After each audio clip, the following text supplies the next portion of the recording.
Hello guys! Ayan, tingnan natin yung giveaways na na-receive natin today from Innovate. Mga ano siya,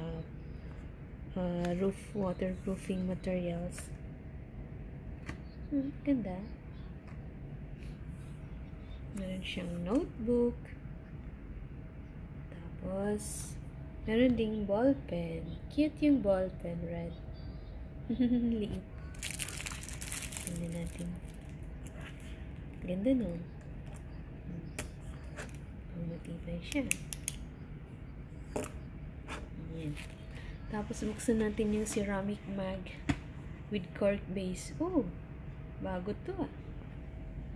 Ngayon lang ako nakakita ng mug. Ceramic mug na may cork base. Di ba yung cork, yun yung nilalagay sa, yun yung cover ng mga, yung wine. Yung red wine, no? Buksan natin. Wait lang po. Oh, wow. Unboxing siya, no? Ay, ang ganda.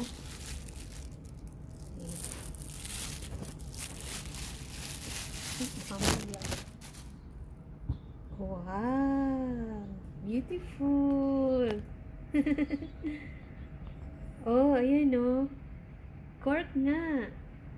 Yung pinantatakip sa, no? Sa wine. Oh, mashallah.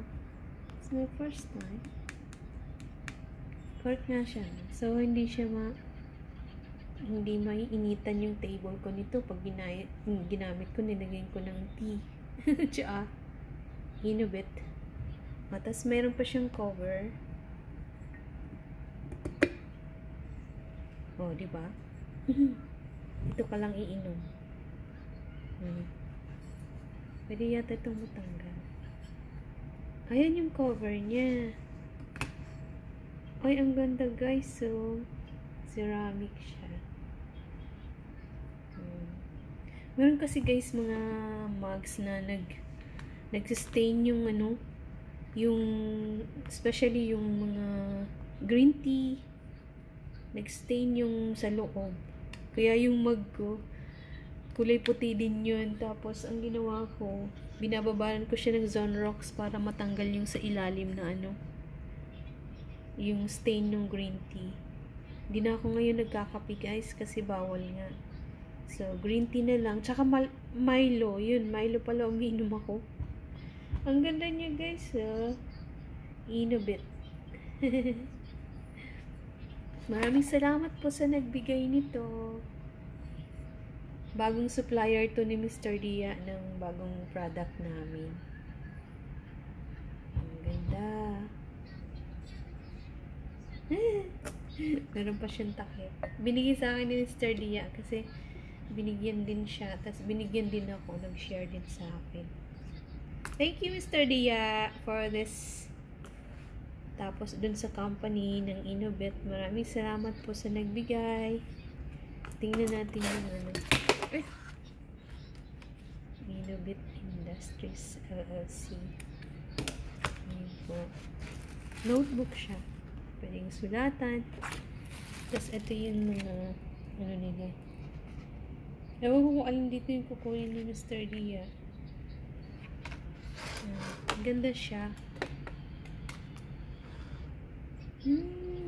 Maraming salamat. Ceramic mug with cork base. Ayan guys. Diba?